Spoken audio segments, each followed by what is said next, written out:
Hi everyone. ഇന്നത്തെ പരിപാടി നമ്മൾ Zenൽ R12 AC സിസ്റ്റം മാറ്റിയിട്ട് R134 ആക്കാന്നുള്ളതാണ്. അപ്പോൾ ഞാനിതിന് എന്താ ചെയ്തതെന്ന് പറഞ്ഞാൽ എനിക്ക് ഇനീഷ്യലി AC R134 ആക്കാനുള്ള താല്പര്യം അത്ര ഉണ്ടായിരുന്നില്ല. പിന്നെ ഞാൻ വിചാരിച്ചു വണ്ടി എന്തായാലും ഗുജറാത്ത് അയക്കുകയാണ്. അപ്പോൾ ഒരിക്കൽ അവിടെ പോയി കഴിഞ്ഞു എന്നുണ്ടെങ്കിൽ നമുക്ക് പിന്നെ അത് ചെയ്യണമെന്നുണ്ടെങ്കിൽ ചിലപ്പോൾ പറ്റിയെന്നിരിക്കില്ല, പാർട്സ് കിട്ടാനൊക്കെ പ്രയാസമാണ്.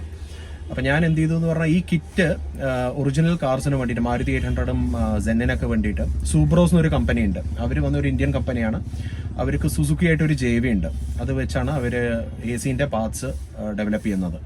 അപ്പോൾ സൂബ്രോസിനെ ഞാൻ എഴുതി അവർക്ക് മെയിൽ അയച്ചപ്പോൾ അത് സീനിയർ മാനേജ്മെൻറ്റാണ് പോയാൽ ഞാൻ റിയലൈസ് ചെയ്തില്ല.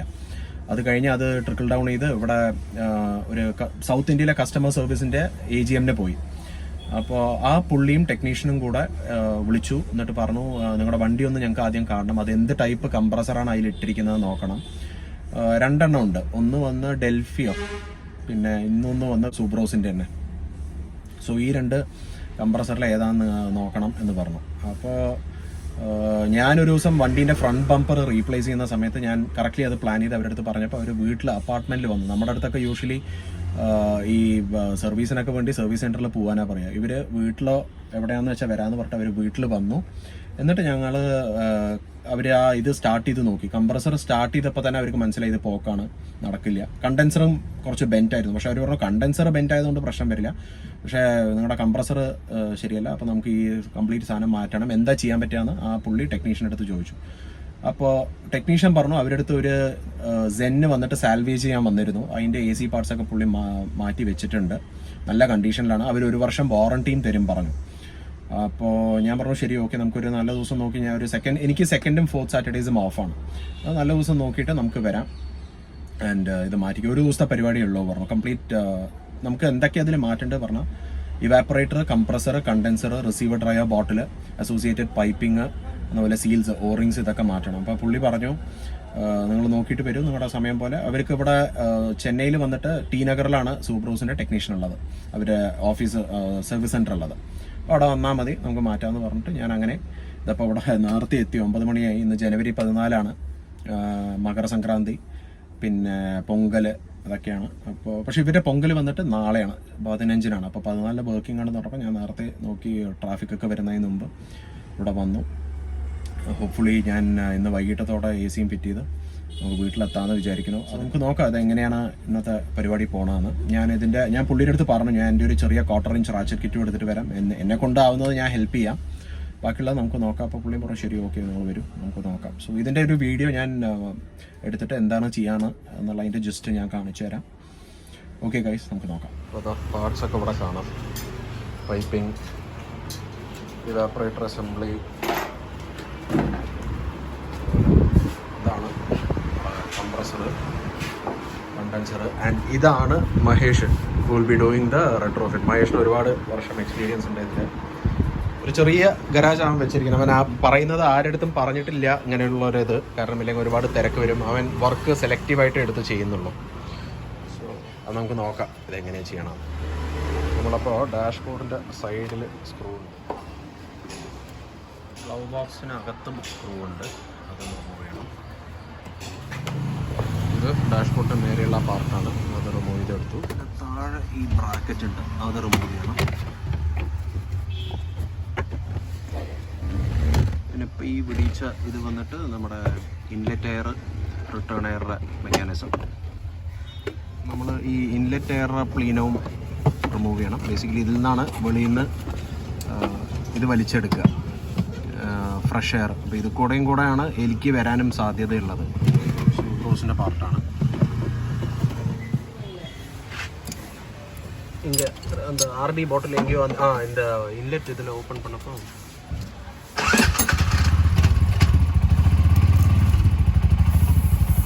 ഗ്യാസ് ഒന്ന് എസ്കേപ്പ് ചെയ്യിപ്പിക്കാം. പൈപ്പ് ഡിസ്കണക്ട് ഇത് ഈ 2 റിട്ടേണും ഇൻലെറ്റ് ലൈനും നമ്മൾ ഡിസ്കണക്ട് ചെയ്ത് കഴിഞ്ഞാൽ ഉള്ളിൽ നിന്ന് നമുക്ക് ഇവാപ്പറേറ്റർ അസംബ്ലി വെളിയിലേക്ക് എടുക്കാം. ആക്ച്വലി ഇത് ചെയ്യരുത് കേട്ടോ, നമ്മൾ ഒരിക്കലും ഗ്യാസ് ഇങ്ങനെ വെളിയിലേക്ക് വിടരുത്, കാരണം അത് ഓസോൺ ഡിപ്ലീറ്റിംഗ് ആണ്. അപ്പോൾ ഇത് ആക്ച്വലി വാക്യൂം പമ്പ് വെച്ച് ഉള്ളിലേക്ക് സക്ഷൻ ചെയ്ത് എടുക്കണം. പക്ഷേ എല്ലാ ഗരാജും ഈ തരികിട ചെയ്യും. ഇവാപ്പറേറ്റർ അസംബ്ലി ഉള്ളിൽ നിന്ന് പൈപ്പ് ഡിസ്കണക്ട് ചെയ്ത് നമ്മൾ എടുത്തിട്ടുണ്ട്.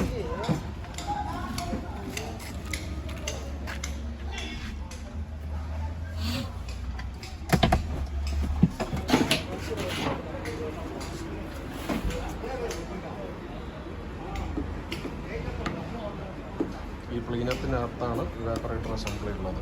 അത് നമ്മൾ പുതിയ അസംബ്ലി ആയിട്ട് നമ്മൾ റീപ്ലേസ് ചെയ്യും.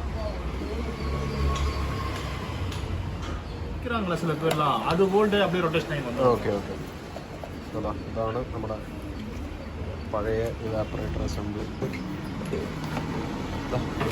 കിടക്കുന്ന കൂട ഫുള്ള് കാണാം, ഇലയും ഇതൊക്കെ. ഇതൊക്കെ ആ ഇൻടേക്ക് സെക്ഷനിൽ വലിച്ചെടുത്ത് ഉള്ളിൽ വന്ന് കിടക്കുന്നതാണ്. സോപ്പ് വെള്ളം വെച്ച് ഈ ക്ലീനൊന്ന് കഴുകാം, നല്ല അഴുക്കാണ്. പുതിയ ഇവാപ്പറേറ്റർ അകത്ത് വെച്ചു.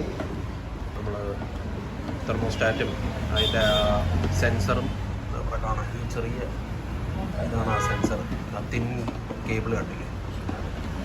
ഇതിപ്പോൾ അതാ ഇവാപ്പറേറ്റർ അതിനകത്ത് വെച്ച് നമ്മൾ അസംബ്ലി സീൽ ചെയ്യാണ്. തിരികെ വയ്ക്കണം ആ സെൻസറിൻ്റെ വയർ. ഇവാപ്പറേറ്റർ അസംബ്ലി നമ്മൾ ഉള്ളിലേക്ക് ഫിക്സ് ചെയ്യാണ്. അതിൻ്റെ 2 ഇൻലെറ്റും ഔട്ട്ലെറ്റും വെളിയിൽ വന്നിട്ടുണ്ട്. ആ പ്ലീനം ബോക്സും ക്ലീൻ ചെയ്തു, ഇൻടേക്ക് എയർ വരുന്നത്. സോ ഇനിയിപ്പോൾ അത് ഫിറ്റ് ചെയ്യാണ്. എനിക്ക് നല്ല വിശപ്പ്. അപ്പോൾ ഇവിടെ നിന്ന് സ്വിഗ്ഗിയിൽ നിന്ന് ഒരു കേരള റെസ്റ്റോറൻറ്റിൽ നിന്ന് കുറച്ച് ആപ്പവും ചിക്കൻ സ്റ്റ്യൂവും ഓർഡർ ചെയ്തു. നല്ല ടേസ്റ്റ്. അപ്പോൾ ബമ്പർ റിമൂവ് ചെയ്യാണ്. നമ്മൾ ഗ്രില്ലെടുത്തു. കണ്ടൻസർ അസംബ്ലി നമുക്ക് എടുക്കണം. ബമ്പർ ഇപ്പോൾ റിമൂവ് ചെയ്തു. നമ്മൾ ഇനി കണ്ടൻസർ അസംബ്ലി റിമൂവ് ചെയ്യാം. അതിൻ്റെ ഇൻലെറ്റും ഔട്ട്ലെറ്റ് പൈപ്പ്സ് ഒന്ന് ഇത് ഇവിടെ ഉണ്ട്, ഒന്ന് ഇവിടെ ഉണ്ട്. ഇങ്ങനെ വന്ന് അത് കണക്ട് ആവും. ഞാൻ எப்போவுமே வண்டியில் ஒரு குட்டி பைப் வச்சு நடக்கும். இந்த வீல் கட்டுறதுக்கு കണ്ടൻസർ അസംബ്ലി നമ്മൾ താഴെ ഇറക്കി. കണ്ടൻസറുടെ ഫാനിൻ്റെ കണക്ടർ ആ കോർണറിലായിട്ടാണ്. ഇതാണ് ഫാൻ അസംബ്ലി. കണ്ടില്ലേ, ഡെൻസോ ജപ്പാൻ്റെ ഫാനാണ്. ഒരു കേടും ഉണ്ടാവില്ല. ഡെൻസോൻ്റെ ഒക്കെ പാർട്സ് നല്ല റിലയബിൾ ഐറ്റമാണ് പണ്ട് വന്നിരുന്നത്. അടുത്ത് നമ്മൾ കംപ്രസർ അസംബ്ലി റിമൂവ് ചെയ്യാണ്.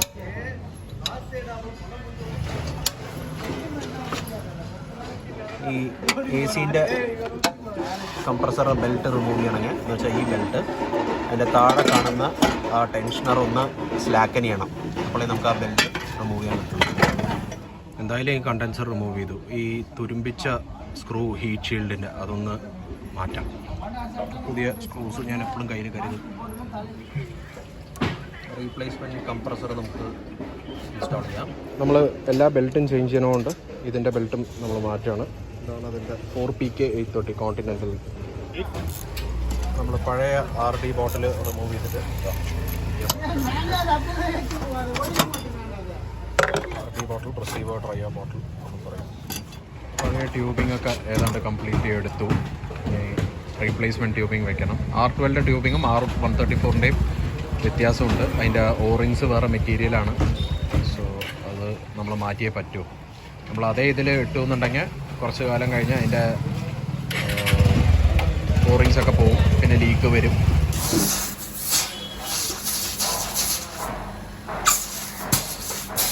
നമ്മൾ കണ്ടൻസർ ക്ലീൻ ചെയ്യണം പെട്രോൾ യൂസ് ചെയ്തിട്ട്. നമ്മൾ അതിൻ്റെ ഉള്ളിൽ എന്തെങ്കിലും ഡസ്റ്റോ എന്തെങ്കിലും ഉണ്ടെങ്കിൽ ഒരു കംപ്രസർ അസംബ്ലിയാണ്. ഫ്രിഡ്ജിൻ്റെ കംപ്രസർ വെച്ച് നമ്മളൊരു ഈ ഫാൻ അസംബ്ലി വർക്ക് ചെയ്യുന്നുണ്ടോ എന്ന് നോക്കാം. ഒന്ന് ബെഞ്ച് ടെസ്റ്റ് ചെയ്തിട്ട് ബാറ്ററിയിലേക്ക് ഡയറക്റ്റ് സൂപ്പറായുണ്ട്. നമ്മൾ ഫാൻ അസംബ്ലി ഊരിയിട്ടുണ്ട്. ഒന്നുമില്ല, ഇവിടെ 3 സ്ക്രൂ ഉണ്ട്. ആ 3 സ്ക്രൂ റിമൂവ് ചെയ്ത് ഇവിടെ ഒന്ന് ഇവിടെ ഈ 3 റിമൂവ് ചെയ്ത് അസംബ്ലി ചെയ്ത്. അപ്പോൾ വേറൊരു പരിപാടിയാണ്. ഈ ഡെൻസോ നമ്മുടെ സ്റ്റോക്ക് R12ൻ്റെ ഇത് വന്ന് ഫാന് വന്ന് R134ൻ്റെ കണ്ടൻസറിൽ ഫിറ്റ് ആവില്ല. സോ ഈ ഫാൻ എടുത്ത് ഈ ഷ്രൗഡിനകത്ത് വയ്ക്കണം. കാരണം ബോൾട്ട് ഹോൾസ് ഇതിൻ്റെ വേറെ വേറെ ലൊക്കേഷനിലാണ്. ഇവിടെ വന്ന് നോക്കിയാൽ ഇതല്ലേ നമ്മുടെ പഴയ കണ്ടൻസറിൻ്റെ വേറെ സ്ഥലത്തായിട്ടാണ്. നമ്മളിപ്പോൾ അതിൻ്റെ ഇംപെല്ലർ റിമൂവ് ചെയ്യാണ്.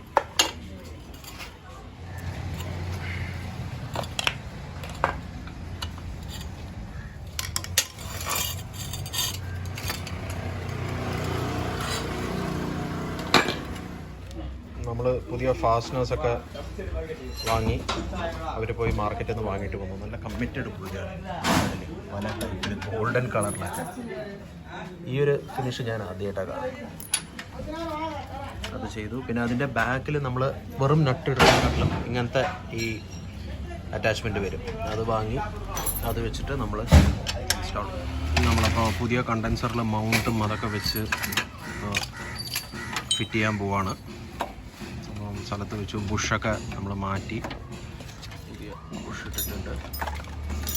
നമ്മൾ എന്ന പോലെ ഈ പൈപ്പ് എല്ലാ ജോയിൻറ്റും ഫോർ ഇൻസ്റ്റൻസ് ഇപ്പോൾ ഈ റേഡിയേറ്ററിലേക്ക് ഈ പൈപ്പ് കണക്ട് ചെയ്യണം. അതുപോലെ നമ്മുടെ കംപ്രസറിലേക്ക് ഇതുപോലെ ഓറിങ് വരും.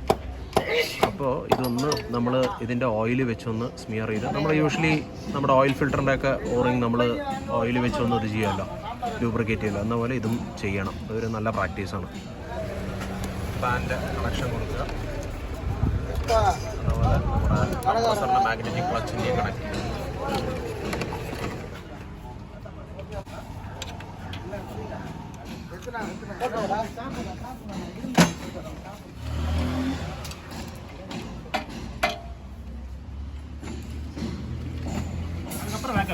ഓക്കെ, ഇപ്പോൾ നമ്മൾ പ്രഷർ ടെസ്റ്റ് ചെയ്യാണ്.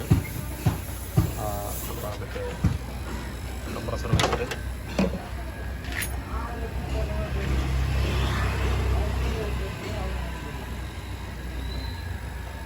എവിടെയും ലീക്കില്ല എന്ന് വരുത്താൻ വേണ്ടി. ഇപ്പോൾ സിസ്റ്റത്തിൽ 250 PSI പ്രഷറിൽ വെച്ചിട്ടുണ്ട്.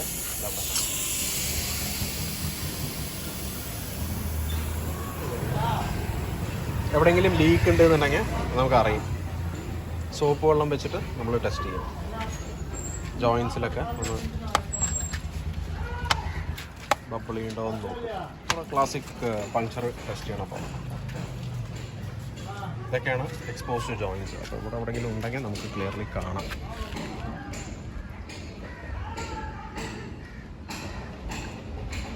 നമ്മളിപ്പോൾ ഇത് വാക്യൂം ടെസ്റ്റ് ചെയ്യാണ്. പ്രഷർ ടെസ്റ്റിംഗ് കഴിഞ്ഞു. സോ വാക്യൂം ടെസ്റ്റിൽ എന്താ ചെയ്യുക പറഞ്ഞാൽ, അത് ആ വാക്യൂം നമ്മൾ പ്രഷർ ടെസ്റ്റിങ്ങിൽ 250 PSI സിസ്റ്റത്തിൽ നിറച്ചു.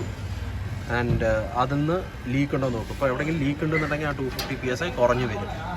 ഇപ്പോൾ ഇതിൽ വാക്യൂം ടെസ്റ്റിൽ വന്നിട്ട് നേരെ ഓപ്പോസിറ്റ് എന്ന് വെച്ചാൽ അത് 0 PSIൻ്റെയും താഴെ വാക്യൂം എന്ന് പറഞ്ഞാൽ അതാണല്ലോ, അത് വലിച്ചെടുക്കും. എന്നിട്ട് നിർത്തിയിട്ട് നോക്കും അതിലെവിടെയെങ്കിലും ലീക്ക് ഉണ്ടോ. അത് ലീക്ക് ഉണ്ടെന്നുണ്ടെങ്കിൽ അത് 0 PSIയും കടന്ന് വരുന്നുണ്ടല്ലോ. ഇപ്പോൾ 0ൻ്റെ താഴെയാണ്, അത് 0ലേക്ക് വരും. അപ്പോൾ മനസ്സിലാവും എവിടെയോ ഒരു ലീക്ക് ഉണ്ട്. വരാൻ പാടില്ല, കാരണം നമ്മുടെ പ്രഷർ ടെസ്റ്റ് അത് സക്സസ്ഫുൾ ആയിരുന്നു. ഇവിടെ ഈ പ്രഷർ സ്വിച്ചിൻ്റെ കണക്ടർ വന്നിട്ട് നമ്മുടെ സ്റ്റോക്ക് കണക്ടറുമായിട്ട് വ്യത്യാസമുണ്ട്. സോ ആ കണക്ടർ നമ്മൾ റിമൂവ് ചെയ്തു, കട്ട് ചെയ്തിട്ട് ഇപ്പോൾ ഇതിൻ്റെ ആ പുതിയ ടൈപ്പ് മോഡലിൽ വരുന്ന ടൈപ്പ് പ്രഷർ സ്വിച്ച്. നമ്മൾ അടുത്ത സ്റ്റെപ്പ് എന്ന് പറഞ്ഞാൽ AC റീചാർജ് ചെയ്യുക എന്നുള്ളതാണ്. എല്ലാം റെഡിയായി.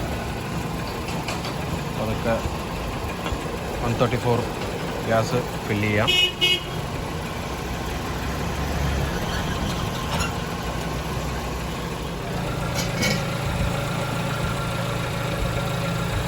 ഇതാണ് ചാർജ് ചെയ്യാനുള്ള ലൈൻ. വലിയ ലൈനിലാണ് കുത്തുക. വലിയ ലൈനിൽ വന്നിട്ട് മൗണ്ടിങ് സോക്കറ്റ് വന്ന് ചെറുതായിരിക്കും.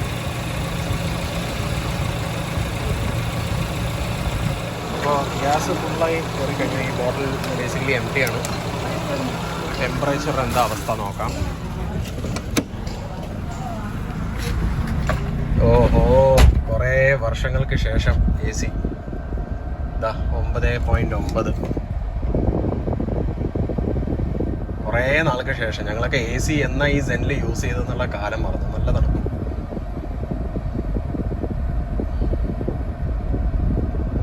പക്ഷെ ഒരു കാര്യമുണ്ട്, ഈ വണ്ടിയിൽ, ഈ ജനറേഷൻ വണ്ടികളിലൊക്കെ ഈ button was similar to nitrous button. കാരണം ക്വിക്ക് ഓവർടേക്സിനൊക്കെ ഇത് ബേസിക്കലി AC ഓഫ് ചെയ്തിട്ട് വേണം ചെയ്യാൻ. നല്ലൊരു റിഡക്ഷൻ ഓഫ് പവർ നമുക്ക് അറിയും AC ഓൺ ആകുമ്പോൾ.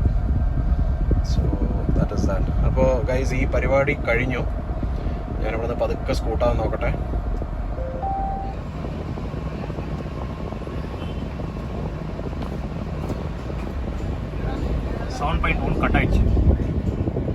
എല്ലാം കഴിഞ്ഞു. സമയം 3:30. കുറച്ച് നല്ല പൊറോട്ടയും കുറുമയും കഴിക്കാൻ ഞങ്ങളിവിടെ ഒരു ഗൗരി ശങ്കർ ഹോട്ടലിൽ വന്നിരിക്കുകയാണ്. കൂടെ നമ്മുടെ ടെക്നീഷ്യനും ഉണ്ട്. സോ വർക്കൊക്കെ കഴിഞ്ഞപ്പോൾ ഞാൻ സുബ്രോസിന് ഒരു മെയിൽ അയച്ചു. അവരുടെ ടീമിന് ഒരുപാട് നന്ദി പറഞ്ഞുകൊണ്ട്. ദാറ്റ് അവരുടെ ടെക്നീഷ്യൻ വളരെ ഹെൽപ്ഫുള്ളായിരുന്നു, മിസ്റ്റർ മഹേഷ്. അവരുടെ സർവീസ് മാനേജറും മിസ്റ്റർ രാജു, അവരും നന്നായി ഫോളോ അപ്പ് ഒക്കെ ചെയ്ത് എല്ലാം ഭംഗിയായി കഴിഞ്ഞു എന്നുള്ളതിന് ഞാൻ അവർക്കൊരു അപ്ഡേറ്റ് കൊടുത്തു. അത് കഴിഞ്ഞ് മിസ്റ്റർ രാജു എന്നെ ഇങ്ങോട്ട് തിരിച്ച് റിപ്ലൈ ചെയ്തു, നിങ്ങളെ ഹെൽപ്പ് ചെയ്യാൻ പറ്റിയതിൽ ഞങ്ങൾക്ക് സന്തോഷം. പ്ലസ് മഹേഷിനെയും ഇതുപോലെ നിങ്ങൾ സപ്പോർട്ട് ചെയ്തും അപ്രിഷ്യേറ്റ് ചെയ്തതിലും ഒരുപാട് അഭിനന്ദിക്കുന്നു എന്ന് പറഞ്ഞിട്ട്. കാരണം യൂഷ്വലി ഈ സർവീസ് ഇൻഡസ്ട്രീസിൽ ഇങ്ങനത്തെ ഈ ടെക്നീഷ്യന്മാർ ചെയ്യുന്ന വർക്കൊന്നും ആരും നോട്ടീസ് ചെയ്യില്ല. അവർ ചെയ്യേണ്ട ജോലിയാണെന്ന് പറഞ്ഞിട്ട് അങ്ങനെ വിടും. പക്ഷേ എൻ്റെ ഡേ എനിക്ക് സുബ്രോസ് ആസ് എ കമ്പനീനോട് ഭയങ്കര റെസ്പെക്റ്റ് ഉണ്ട്. കാരണം ഇതുപോലത്തെ എനിക്കൊരു കസ്റ്റമർ സപ്പോർട്ട് ഞാൻ ഇതിനു മുമ്പ് എനിക്ക് ഒരു കമ്പനിയിൽ നിന്നും കിട്ടിയിട്ടില്ല. So I would like to place on record the kind of support and service that they had rendered to me. And thank you so much for watching, guys. I hope this video was useful.